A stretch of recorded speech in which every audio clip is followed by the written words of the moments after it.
baka nakakalimutan mong pinalalamon lang kita. Palimos po. Yung bata po, tulungan natin. Anong bata? Ang bata sa salamin. Alamin at pakinggan ang mga totoong kwento at salaysay sa likod ng mga misteryosong pagpatay at nakakamanghang pangyayari sa mga krimen na naganap sa iba't ibang sulok ng mundo. Takip Silim, True Mystery Stories. Ikikwento sa inyo ng inyong lingkod, Jupiter Torres. Bisitahin ang aming channel sa YouTube, Takip Silim, True Mystery Stories. Mag-subscribe at i-click ang notification bell para updated kayo sa mga bagong uploads ng Takip Silim, True Mystery Stories.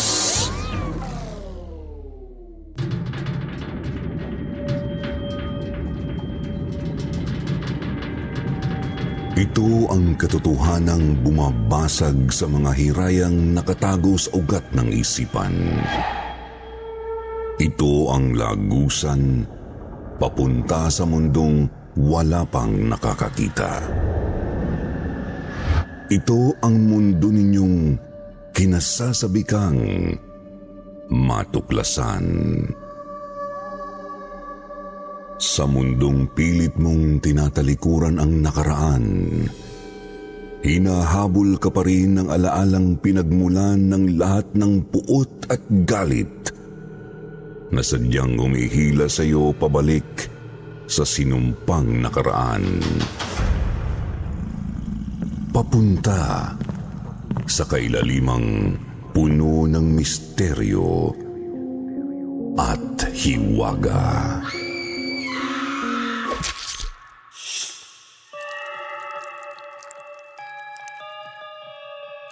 Magandang gabi sa inyong lahat. Ito po si Jupiter, ang inyong tagapagsalaysay sa gabing puspos ng kababalaghan at katatakutan. Hatid namin sa inyo'y kakaibang kwentong hango sa katotohanan. Dito lamang sa channel na may pag-asa sa pag-ahon sa dilim. Ang kwentong Takip Silim.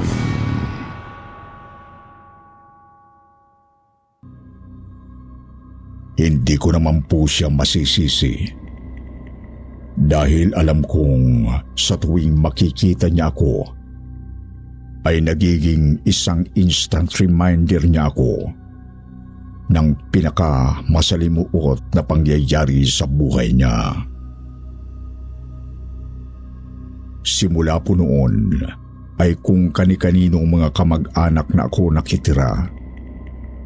Hanggang sa noong nag-17 anyos po ako, ay napadpad po ako sa puder ni Tia Lorena.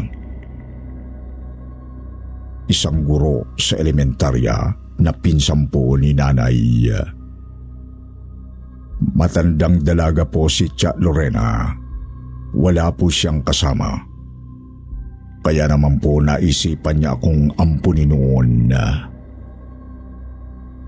Hindi po upang alagaan, kundi upang maging kasambahay niya. Istrikta, masungit at mainitin ang ulo ng tiyang. Malupit din po siya sa akin. Kaya talagang malaki ang takot ko sa kanya noon. Bukod pa po ron, may pagkamaramot po talaga si Tia Lorena. Lalo na sa pagkain at pera. Kaya po wala rin siyang kasundong kahit sino sa mga kapitbahay namin dati. Hindi ko naman po akalain na ang masamang pag-uugali niyang yon ang magiging mitsa ng isang nakakapanindig balahibong pangyayari sa buhay naming dalawa. Kayla, ano na? Nasa na yung kape ko? Napakakupad mo talagang kumilos na bata ka. Eto na po, Chang! Bumili pa po kasi ako ng kape sa tindahan eh. Naubusan na po kasi tayo ng stocks. Sus, huwag mo nga akong pinaglololo ko, Kayla. Kunwari pa tong babaeng to. Alam ko namang nakikipagharutan ka lang dun sa anak ni Salome, kaya palagi kang nakatambay sa tindahan nila. Si Francis ho, Chang? Naku, kaibigan ko lang po yun. Kaibigan. Sus, kayo rin na magkakagustuhan yan. Ang sabihin mo, manang-mana ka lang dun sa nanin mong haliparot. Tingnan mo't nang makahanap ng ibang lalaki, iniwang ka na. Halat bilisan mo lang ang kumilos dyan. Magbihis ka na't sumabay ka na lang sa akin papuntang palengke nang makapamili ka ng mga kulang dito sa bahay. Para may silbi ka naman.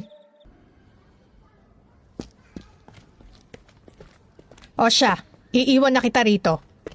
Siguraduhin mong mabibili mo lahat ng kulang sa bahay. Kundi malilintikan ka sa akin.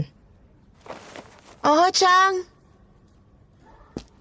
Ale, pambarya. Pangkain lang po. Ay, ano ba yan? Bakit mo ako hinahawakang bata ka? Ang dumi-dumi ng kamay mo. Ano ba yan? Ang uniform ko? Sorry po, Ale. Nanghihingi lang po ng barya. Nung isang araw pa po kasi ako hindi kumakain eh. Sige na po. Ano naman bang pakialam ko? Lumayas ka nga sa harapan kong bata ka. Baka matadyakan pa kita eh. Pero wisyo. Chang, tama na ho. Huwag naman ho kayong ganyan sa bata. Nakakaawa naman po eh. Nakakaawa. Di samahan mo. Ikaw ang bumuhay at magpakain kung kaya mo. Huwag mo akong pinangangaralan dyan, Kayla. Baka nakakalimutan mong pinalalamon lang kita.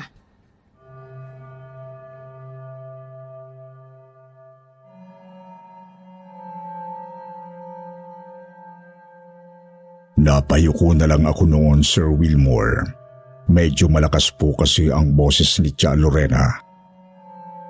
Kaya napapatingin sa amin yung ibang dumadaan.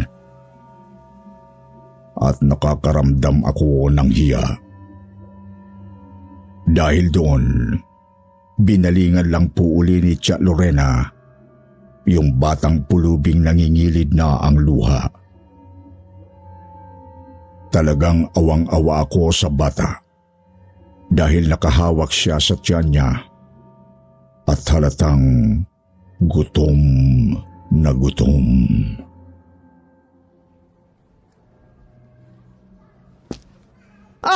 Ano kang bata ka? Lalayas ka ba ng kusa sa harapan ko? O sisipain pa kita palayo? Napakabaho mo. Lumayo ka sa akin. Sobra naman po kayo sa akin, Ale. Nanghihingi lang naman po akong barya kasi gutom na po ako eh. Sige na po. Ba't talagang makulit kang bata ka, no? Sinabi nang lumayas ka sa harapan ko eh. Layas! Bumagsak po siya at parang nawala ng malay. Chang! Yung bata po, tulungan natin. Dumudugo po yung ulo niya. Napasama po yata yung bagsak niya sa kanto ng kalsada. Huwag kang ang OA dyan, Kayla. Ang dami-daming tao dyan. Siguradong may magtatawag dyan ng ambulansya. Pabida ka masyado eh. May jeep na. Sasakay na ako. Mamalengke ka na.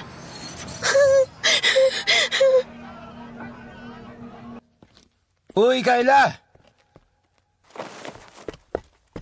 Ha? Ikaw pala, Francis?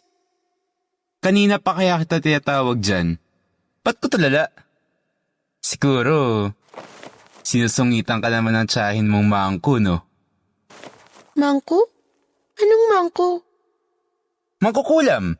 Bruha! Ganon! Ikaw talaga. Puro kakalokohan. Bakit ka nga kasi tulala? Ho? Ay, sige po. Thank you, Papa. Ano raw sabi ng papa mo, Francis? Bakit ikaw naman ngayon ang biglang natulala dyan? Sabi ni Papa, hindi na raw umabot sa ospital yung bata. Hoy, Kyla, ipagtimpla mo nga ako ng kape. Sumasakit ng matindi ang ulo ko, dali. Ano po ulit yun, Chang? Sinabi nang ikuha mo ako ng kape. Lutang ka ba? Pasensya na po, Chang. Pasensya. Akin na yung kape ko. Eto na po. Magsabi ka nga ng totoo, Kyla. Ano bang pinagkakaganyan mo? Kanina ko pa napapansing parang wala ka sa sarili ah. Ano, may gusto ka bang sabihin? Chang, yun ho kasing bata kanina sa palengke. Namatay na ho siya. Hindi raw po umabot sa ospital. Oh, ano naman ngayon? Sus, Kyla. Akala ko naman kung anong problema mo, yun lang pala.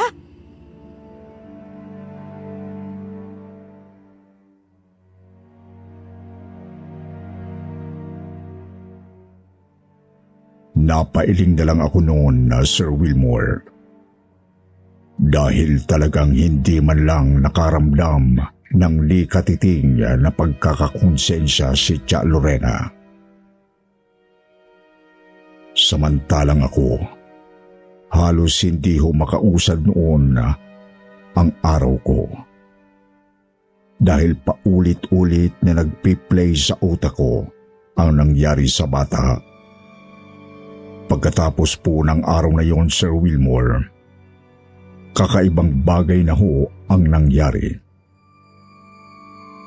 Si Tia Lorena po ay halos araw-araw nang umuwi galing sa trabaho na masakit palagi ang ulo. Kung minsan naman po, sobrang tindi rin ng pananakit ng balikat niya at napakabigat daw ng pakiramdam niya. Minsan naman, nagigising na lang po siya na puro pasa ang katawan o di kaya'y may mga hindi maipaliwanag na marka sa balat niya. Sinubukan naman pong magpa-check up ni Tia Lorena para malamang kung ano bang diferensya sa kanya. Pero ilang test na po ang ginawa'y wala namang nakitang mali sa kanya ang mga doktor.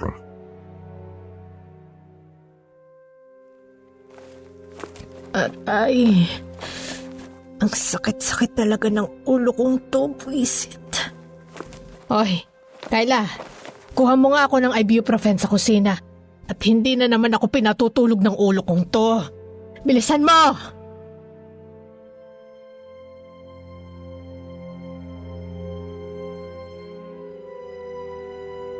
Dumadaing na lumabas si Tia Lorena ng gabing yun sa kanyang kwarto. Habang nakaharap ako sa full body mirror namin sa salas at nagsusuklay ng buhok. Akma na po sana akong susunod sa kanya noon. Kaya lang, bigla na lang ho siyang sumulpot sa likod ko. Dahilan para makita ko ang refleksyon niya sa salamin. Ako sa nakita ko, Sir Wilmore. Nakita ko po kasing may batang nakasampa sa balikat ni Tia Lorena.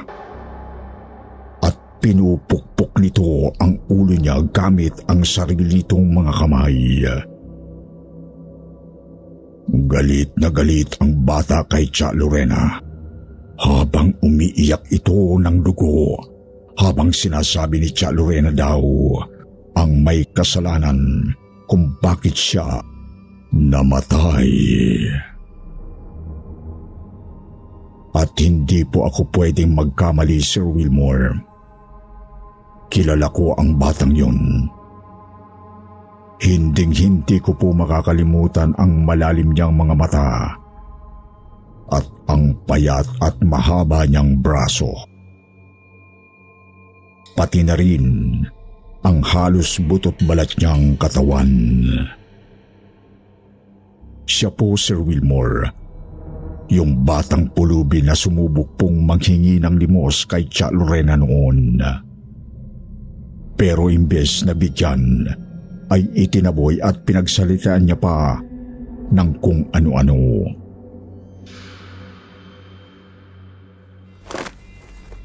Anong nasa balikat? Anong sinasabi mo, Kyla? Ale! Ale! Palimos po!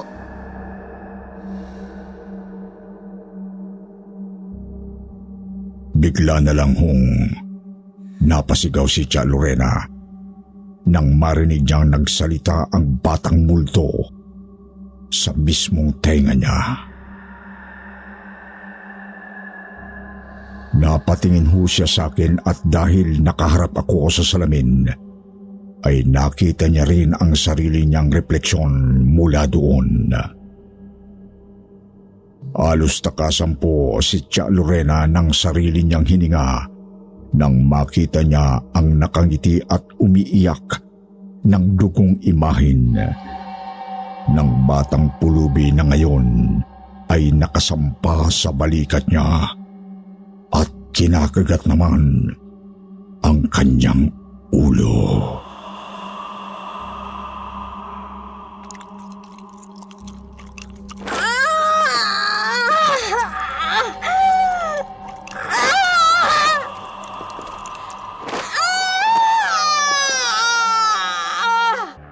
Anong bata?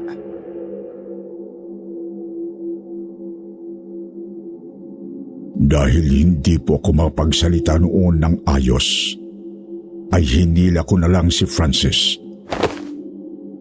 Siya na mismo ang pinatingin ko sa refleksyon ni Tia Lorena para makita niya ang bata sa salamin. Ganon din po ang naging reaksyon ni Francis. Napahakbang pa nga siya noon paatras. Pero mabilis din po siyang nakabawi noon para magdasal. Kaya ginaya ko na lang po siya noon. Mabuti na lang at nang magmulat kami ng mga mata, ay wala na ang bata sa salamin. Pero si Tia Lorena po, ay bigla na lang bumulagta sa sahig. Kaya naman, dali-dali namin siyang isinugol ni Francis sa ospital.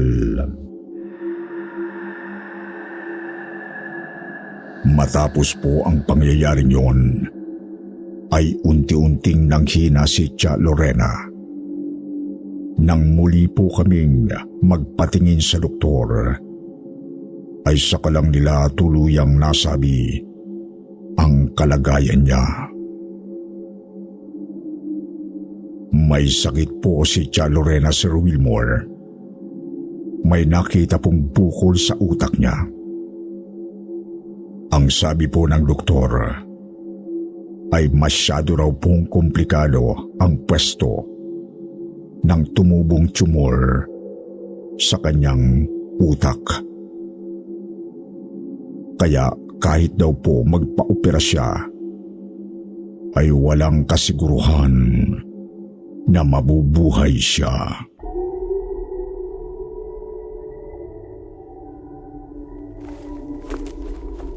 Ang ulo ko. Napakasakit ng ulo ko, Kyla. Hindi ko na kaya.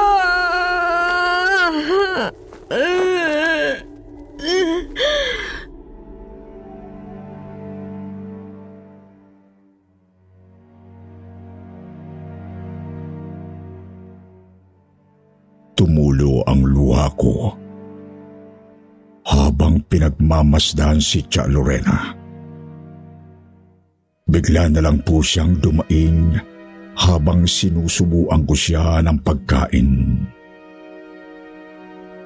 Dahil ng mga panahong yon, ay hindi na po maigalaw ni Chang ang sarili niyang mga kamay. Naawa po ako sa kanya. Kahit namang gaano kasungit at kalupit sa akin si Tia Lorena, ay siya pa rin ang dahilan. Kaya hanggang ngayon ay buhay pa rin ako. Maya-maya pa, bigla na lang po kaming nakarinig noon ng impit na mga hagik. Ipinaayos ko ng lahat, Kayla. Sana patawarin mo ako sa lahat ng kalupitang ipinaranas ko sa'yo. Simula nang mapadpad ka rito sa puder ko. Patawarin mo ako kung sa'yo ko ibinuhos ang galit ko sa nanay mo at sa asawa kong parehong nagtaksil sa akin noon. Ano pong ibig niyong sabihin, Chang? Kasi siya sa punto niya para mag-alay man lang ng bulaklak. July 15, 2015 po ang eksaktong araw kung kailan nawala si Tia Lorena. Pero bago po nangyari yun, ay sinigurado po muna niyang sa akin mapupunta ang lahat ng benepisyong makukuha ng mga kaanak niya sa kanyang pagkawala. Sa pamamagitan po ng opisyal na pag-ampun niya sa akin bilang sarili niya pong anak. Hindi po naging madali para sa akin ang naging pagkawala niya. Pero mabuti na lang ay dinamayan po ako ni Francis at ng mga magulang niya. Hanggang ngayon po, Sir Wilmore, ay nanghihinayang pa rin ako sa nawala na si Tiang Lorena. Kung kailan nagiging maayos na ang relasyon namin. Pero masaya na rin po ako para sa kanya. Dahil sa wakas ay wala na po siyang mararamdamang anumang sakit.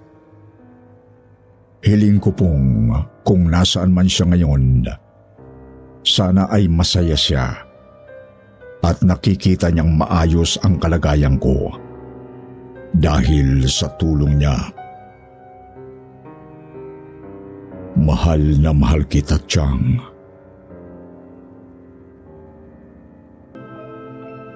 Ito na po ang pinakahihintay ng ating taga-subaybay. Dumako na tayo sa paborito ninyong shout-out portion. Shout out. Going out to Rose Ann Denoya, Shalinaw Vikitan, Rosario San Jose, Lucy Tugna, Chanli Wong, Janarin, Keso Vernice, Hilary Sembran, Anerms. Magbabasa po tayo ng pinakamagandang comment galing kay Joy Arellano at Lawrence. Sabi ni Joy, avid listener niyo po ako. Ang ganda ng boses mo, Sir Wilmore. Napakalamig mag-narrate ng mga kwento. Almost 1 year na rin po akong nakikinig sa mga stories ninyo po since 2022 pa. Ako po si Joy Arellano, OFW ng Kuwait. Sabi naman ni Lawrence, shout out sa mga nag-internship doon sa Northern Mindanao Medical Center sa Cagayan de Oro City at pati na rin sa nakikinig tuwing premiere sa kwentong Takip Silim. Sa mga hindi naman nabanggit, sa susunod na lang po, huwag niyong kalimutang mag-reply. Kulam? Ang tono ng pananalita mo! Alam niyo rin ba, Papa, na pinapalitan niya ang mga gamot ninyo? Hoy! Maondang aswang! Ang katulong. Alamin at pakinggan ang mga totoong kwento at salaysay sa likod ng mga misteryosong pagpatay at nakakamanghang pangyayari sa mga krimen na naganap sa iba't ibang sulok ng mundo. Takip Silim, True Mystery Stories. Ikikwento sa inyo ng inyong lingkod, Jupiter Torres. Bisitahin ang aming channel sa YouTube, Takip Silim, True Mystery Stories. Mag-subscribe at i-click ang notification bell para updated kayo sa mga bagong uploads ng Takip Silim, True Mystery Stories.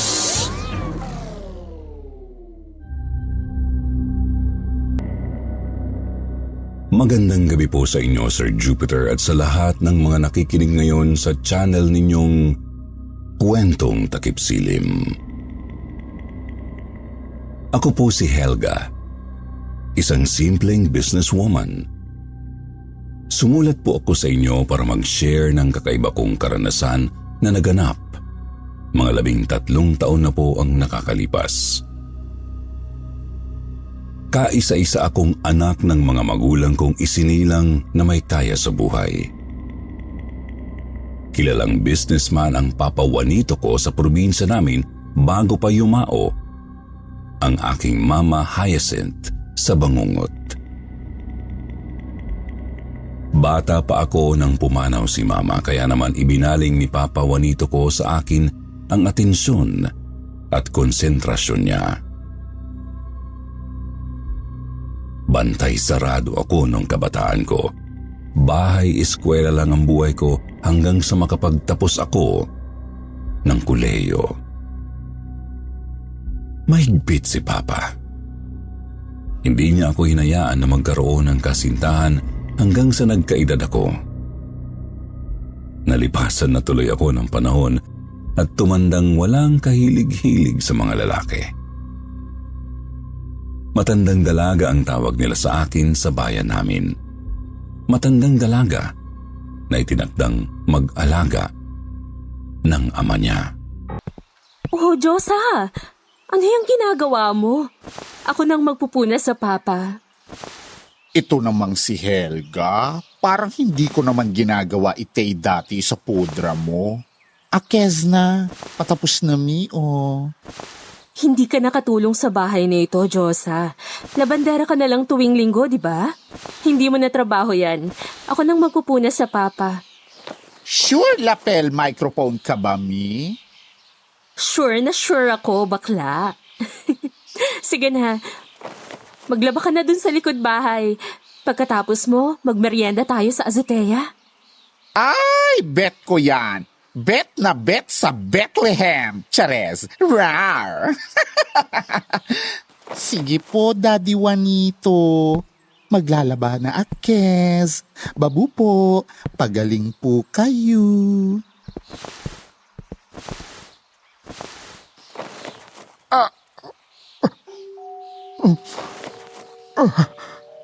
Oh, bakit, Papa? Anong masakit sa'yo? Hubarin mo yung... Oh! Aray! Papa, anong nangyayari sa inyo? Uminom na ba kayo ng maintenance ninyo? Nasaan mga gamot nyo? Oh, bakit wala dito? Saan kaya nilagay ni Jose yung mga gamot nyo na ipinatong ko dito sa lamisita? Helga! Tulong! Mahapde! Makirot! Ang alin, Papa?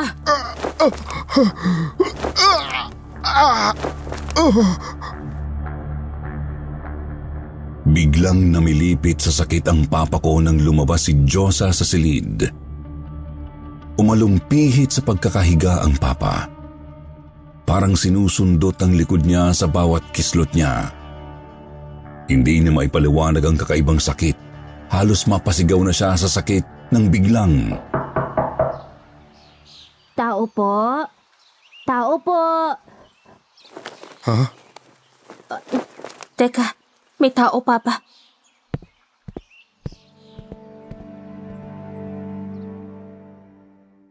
Biglang nawala ang nararamdamang sakit ng papa ko nang dumating sa bahay ang isang misteryosang matandang babae na nagpakilala sa pangalang Agnes. Ako po si Agnes. Ano pong kailangan nila, Aling Agnes? Nandito ako para manilbihan bilang katulong at kasama ninyo sa bahay, ma'am. Nandito ako para alagaan si Lolo Juanito.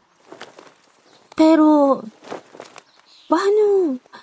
Ibig kong sabihin, bakit kayo... Tatanggapin niyo ba ako, Ma'am Helga?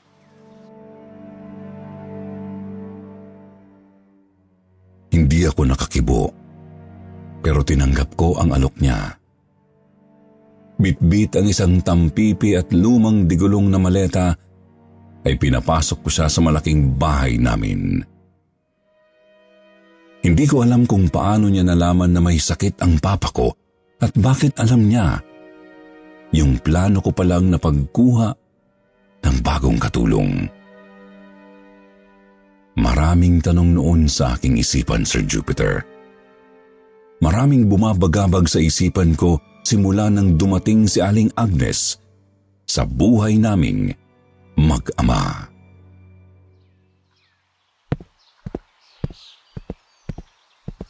Helga, Papa, good morning.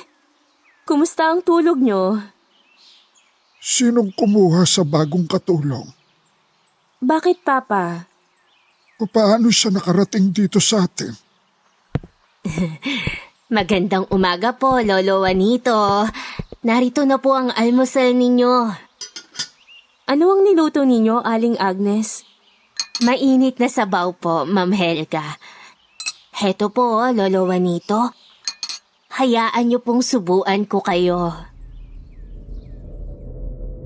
Napawi ang ngiti ko nang makita ko ang niluto ni Aling Agnes. Kulay pula ang sabaw, kasing pula ng dugo at may mga nakalutang na mga malalaking bilugang mata. Anong uri ng pagkain yan, Agnes? Sinabawang mata ng baka. Ano? May halong pulang dagta mula sa pulang rosas at katas ng atsuete mula sa puno sa bakuran. Mainam na pantanggal ng lamig sa ugat. Hindi kasi kumakain ng mata ng baka ang papa ko, Aling Agnes. Isang higop lang ng sabaw, Lolo. Sige na. Parang may kung anong puwersa si Aling Agnes na napanganga niya ang papa. Nalunok agad ng ama ko ang pulang sabaw. Maya-maya pa bumulwak ang itim na suka ng papa ko.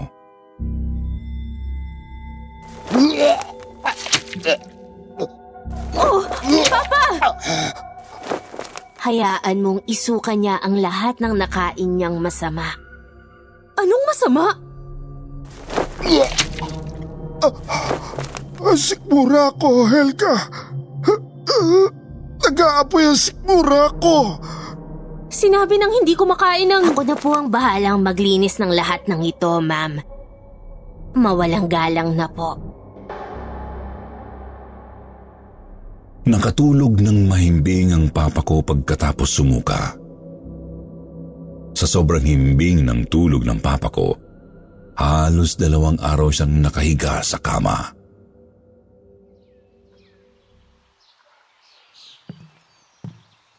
Ma'am Helga? Ma'am, hindi pa kayo kumakain ng tanghalian. Merienda na po. Hindi pa ba kayo nagugutom? Aling Agnes, samahan ninyo ako sa ospital. Dalhin na natin ang papa. Shh! Ma'am, huwag kayong maingay. Nagpapahinga na po ang papa ninyo. 2 araw na siyang tulog simula nung sumuka siya ng kulay itim. Sa dami ng sinuka niya, bigla na lang siyang pumikit at hindi na dumilat. Baka mamaya, na-stroke na pala ang papa. Hindi, Ma'am Helga. Wala siyang sakit kung susuriing maigi ng mga doktor ang katawan niya. Anong wala? Bakit? Doktor ba kayo para mas magmarunong sa mga tumingin dati sa papa ko? Hindi po ako nagmamarunong, ma'am. Pero may alam ako. At anong alam mo? Alam kong gagaling si Lolo Juanito kung mailalayo siya sa masama.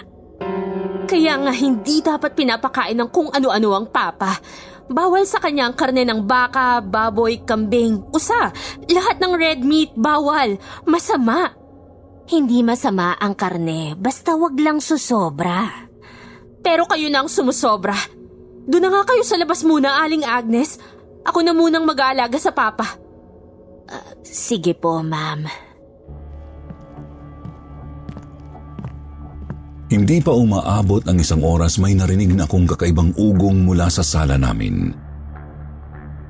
Sumilip ako at nangilabot nang makita ko si Aling Agnes na nakadipa sa sahig na nagdarasal. Meron siyang hinuhuni na tunog na nakakabingi. Sa sobrang kuryosidad ko, lumabas ako at lumapit sa kanya. Napasigaw ako nang tumihaya siya at tumirik ang mga mata.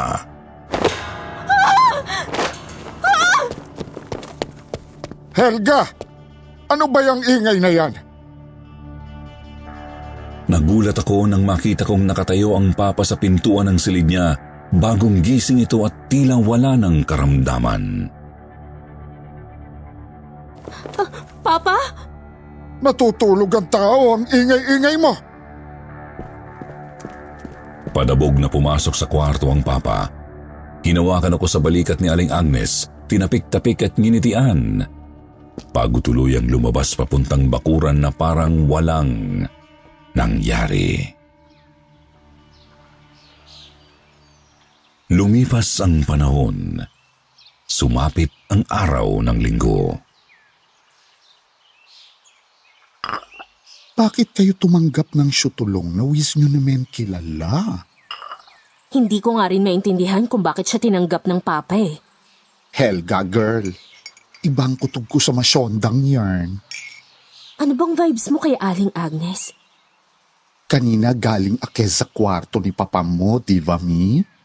Aba mi, pinalayas ba naman akes niyang syutulong nyo? Ginirapan pa akay sabay kap-kap sa pickpocket ko. Ano? Kinapkapan ka? Bakit daw? Kukunin ko lang naman yung maruruming damit ni Lolo Juanito. Imbiyer ng masyonda. Feeling ko may lahing aswang si Madir. Aswang? Paano mo naman nasabi, Diyosa? Di mo ba sight ang nguso ni Mama? Walang filtrum.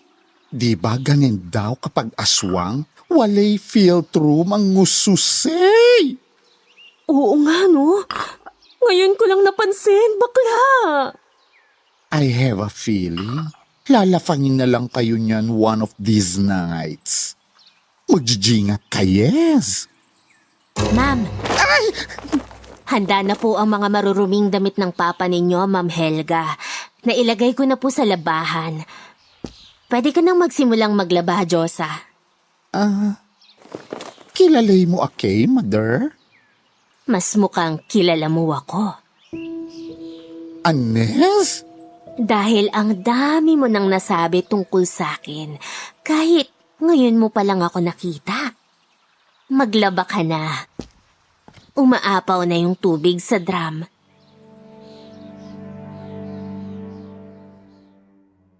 Hindi nakatingin ng diretso si Diyosa kay Aling Agnes.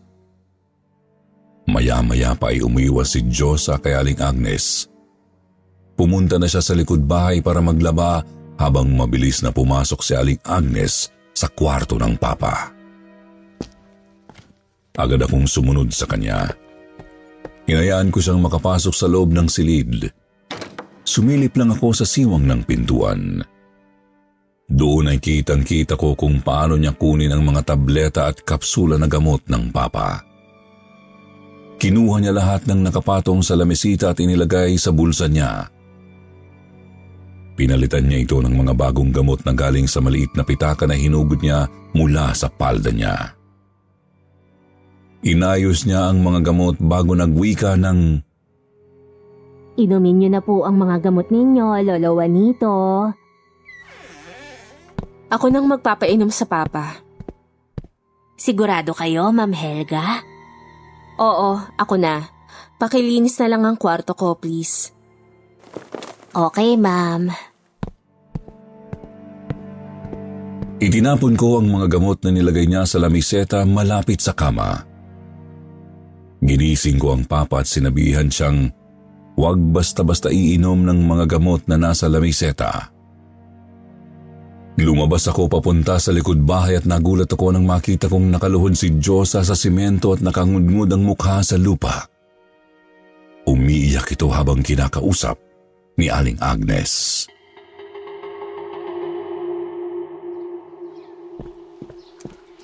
Oh, Aling Agnes! Helga! Anong ginagawa niyo kay Diyosa? Bakit siya nakaluhod sa semento? Ano to? Anong ibig sabihin? Helga! Nakakasyokot siya! Pinagbabantaan niya ang Kay. Kung narinig mo lang lahat ng sinabi niya, majujukot ka rin. Grabe siya. Grabe si Madir sa akin, Mi. Hoy, Aling Agnes! Anong pagbabanta ang ginawa niyo kay Diyosa? Bakit niyo siya inaaway? Matagal na namin kilala si Diyosa. Alam niyo ba yun? At alam niyo rin ba, ma'am, kung anong mga ginagawa niya sa papa ninyo? Sinungaling! Sabi ko na eh. Sisiraan mo Kay sa pamilya na nag-alaga sa akin for 20 years. Inalagaan ka nila ng 20 taon. Pero bakit ganito ang ginanti mo kay Lolo Juanito? Helga! Ayan na naman siya. Mag-iimbento na naman siya ng kung anik-anik na kasinungalingan. Palayasin mo yan, Helga! Masamang show o yung maondang aswang na yan. Aswang?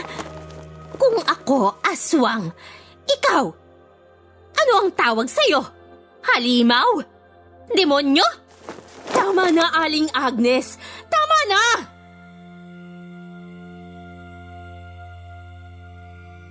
Tinitigan lang ako ni Aling Agnes bago niya mabilis na kinuha lahat ng mga damit na labahan ng papa ko. Pinigilan ko siya, pero malakas si Aling Agnes. Itinapon niya sa nakaabang na siga ang mga damit ng papa. At kitang-kita ko kung paano niya sinunog lahat ng mga ito. Oh, sandali! Bakit mo sinusunog ang mga damit ng papa ko? Nababaliw ka na ba talaga, Aling Agnes? Baliw ang puta! Hoy! Maondang aswang! Shootang inames! Itigil mo yan! Hello! Baliwag bulakad ka ba? Tingnan natin kung hindi ikaw ang masusunog sa impyerno! Bayot! Para akong natameme habang mabilis na nilamon ng apoy ang mga basang damit ng papa ko. Takang-taka ako noon, Sir Jupiter. Paano magliliyab agad ang mga basang damit? Pero bago ko pa masagot ang tanong ko, natupok ng tuluyan ang mga damit ng papa. Hayop ka! Diyosa! Saan ka pupunta? Diyosa, bumalik ka rito! Parang asong nauulol na tumakbo pa uwi sa kanila si Diyosa, Sir Jupiter. Hindi ko alam kung anong nangyari sa kanya pero malinaw na malinaw. Ayaw sa kanya ni Aling Agnes. Agnes! Agnes! Lolo Juanito? Sandali lang, Polo. Agnes! Halika! Nariyan na po! Tumakbo si Aling Agnes papasok sa kwarto ng papa at ikinandado ang pintuan. Buong maghapon silang nag-usap ng papa doon. Naisipan kong humingi ng sorry kay Diyosa dahil sa ginawa sa kanya ni Aling Agnes. Tumakbo ako papunta sa bahay nila na nasa ilalim ng lumang tulay, malapit sa ilog.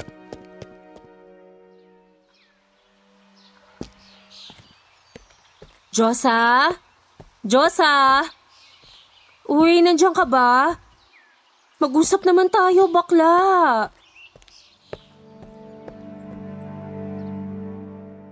Pero wala na dun si Diyosa. Pumasok ako sa bahay nila na yari sa karton. Walang katao-tao. Wala na rin doon ang mga damit at gamit ni Diyosa. Nag-alala ako, Sir Jupiter. Dinamdam ko yon at lalong nainis kay Aling Agnes. Pero laking gulat ko na lang nang sumapit ang sumunod na araw. Nagising ako sa lakas ng halakhakan ng papa at ni Aling Agnes. Kumakain silang dalawa sa mahabang mesa namin sa kusina. Punong-puno ng masasarap na prutas at pagkain ang hapagkainan. Kasabay ng tawanan nila ang malakas na musika mula sa luma naming ponograpo. Bakit ba ngayon lang kita nakilala, Agnes? Matagal na kitang kilala, Lolo Juanito. Pero ngayon mo lang ako pinabilib. Bakit hindi pa kita natagpuan noon? Baka hindi pa panahon. At saka, baka magalit sa akin ang aking kaibigan.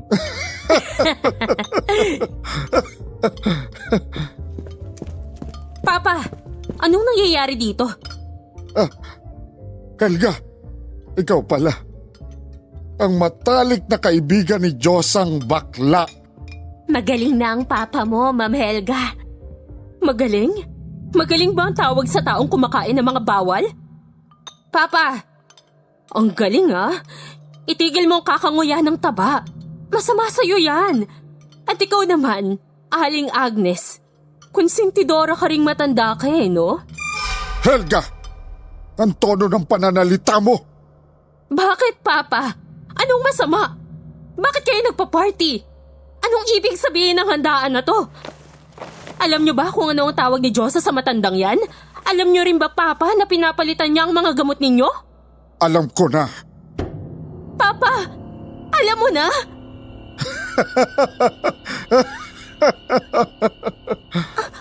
Anong nakakatawa? Nababaliw ka na ba? O baka naman kinukulam mo, Aling Agnes, ang papa ko? Kulam?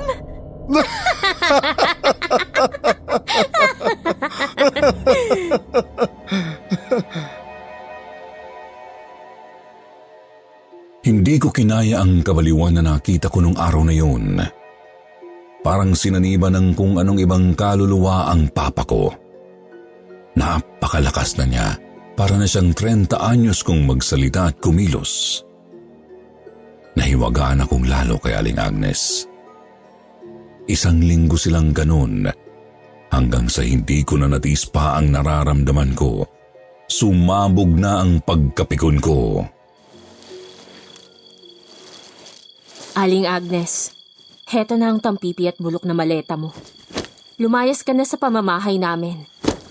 Nandyan na rin sa loob ng maleta yung bayad ko sa pangungulam mo sa papa ko. Paalam.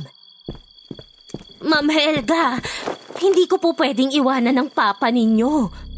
Layas! Lumayas ka na! Ma'am, wag po. Pakiusap. Ma'am, sabing lumayas ka na eh. Kinaladkad ko papalabas ng bahay si Aling Agnes. Wala na siyang nagawa nang itapon ko sa kalsada ang mga gamit niya. Nang pumutok ang araw, nagulat ako sa taong nakatayo sa pintuan ng bahay namin. Diyosa? Helga! Yes, it's me, Mami. Diyosa! Oo nga, linggo pala ngayon. Halika, mag-almusal tayo. Kumain na ako. Nasaan ang papa mo? Nasa kwarto niya. Kukunin ko lang ang mga maruruming damit niya, ha? Tapos, maglalaban na akay. Kerry?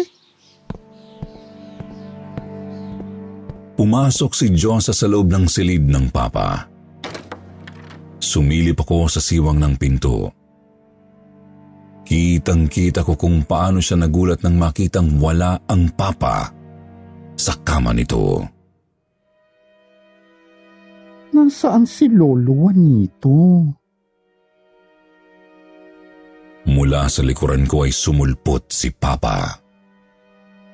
Oh, Papa, anong ginagawa niyo dito sa labas ng kwarto niyo? Shh! Huwag kang maingay. Ipapakita ko sa iyo kung kaano kasama ang baklang yan. Ha? Bakit naman biglang naging masama si Diyosa? Sumilip tayo sa siwang nitong pinto. Tingnan mo. Tingnan mo kung paano niya papalitan ang mga gamot ko ng mga pagkain galing sa kulam. Pagkain galing sa kulam? Kitang-kita ko nga kung paano palitan ni Diyosa ang mga maintenance ng papa ko ng mga katulad nitong tableta na may lamang ipot ng insekto. Ha? Ipot ng insekto? Sinong nagsabi sa inyo? Si Agnes. Natatandaan mo kung paano ako nagsuka ng itim nang painumin niya ako ng sabaw na may pangontra sa kulam? Yung itim na sinuka ko ang naipong mga dumi ng insekto sa katawan ko. May dasalang maitim na likido na siyang bumabara sa mga ugat ko. Ay, sigurado ba si Aling Agnes dyan? Tumahimik ka muna. Nandiyan na si bakla. Dala ang mga marurumi kong damit. Kinaladkad ako ni Papa papunta sa likod bahay. Nagtago kami sa batalan malapit sa poso ng labahan ng damit. Inabangan namin si Diyosa. Maya-maya pa ay nakita namin siya na tinipon ang lahat ng panloob na damit o underwear ng Papa. Dahan-dahan niyang inamoy-amoy at dinilaan isa-isa ang maruruming underwear ng ama ko.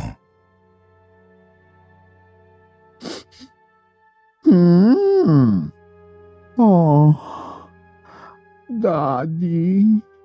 Daddy Juanito. Ha? Daddy? Shh! Huwag kang maingay, Helga. Panoorin mo. Bata pa lang Kay. Gusto na kita, Daddy. Ang gwapo-gwapo mo. Ang sarap-sarap mo pa. Kahit na maonda ka na, Juanito. Shootang inames ka!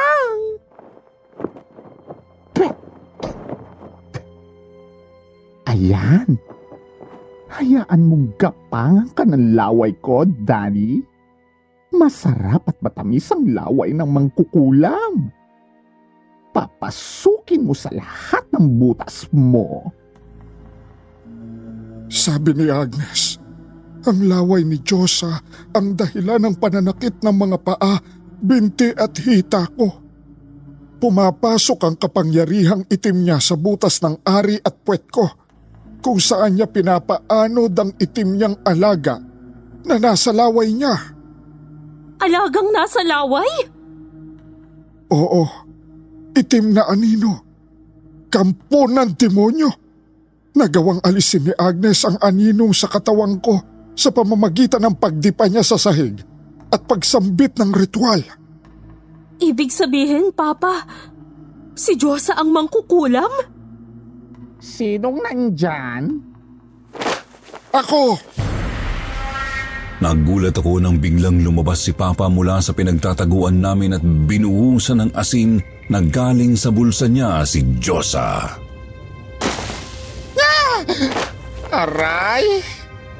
Anong ginagawa mo, Daddy? Ulul! Hindi mo ako daddy! Bakla ka! Diyosa! Nalalapnos ang mukha mo! Gusto mong maagnas ng tuluyang bakla ka? Hindi! Kung ganon, bakit mo ako kinukulam? Dahil masama kang amo! Nilalait mo ako! Minamaliit! Pinandidirihan! Pinapahiya mo ako palagi! Bata pa lang ako nang magpaalipin sa iyo. Minahal kita! Higit pa sa pagiging ama! Pero tinrato Gusto mo kong halimaw. Dahil ano? Dahil bakla ako? Kaya napalayasin mo ko bilang katulong. Sinimulan ko ng buhayin ang pagiging mangkukulam ko! Bakla! Napakasama mo! Papa, akin na yung asin! Etong bagay sa mukha mong walang kilay!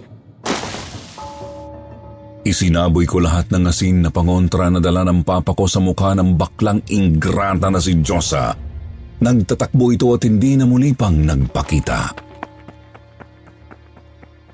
Nang gabing yun, muling dumating si Aling Agnes sa bahay namin.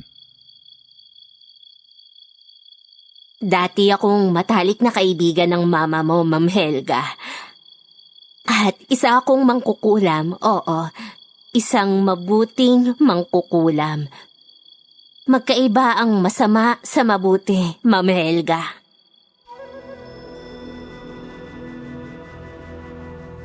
Humingi ako ng tawad sa kanya at napatawad niya naman ako. Magmula noon, hindi na namin siya pinaalis ng papa ko sa bahay. Sa katunayan, hanggang ngayon, katulong namin siya. Dito na po nagwawakas ang aking kwento.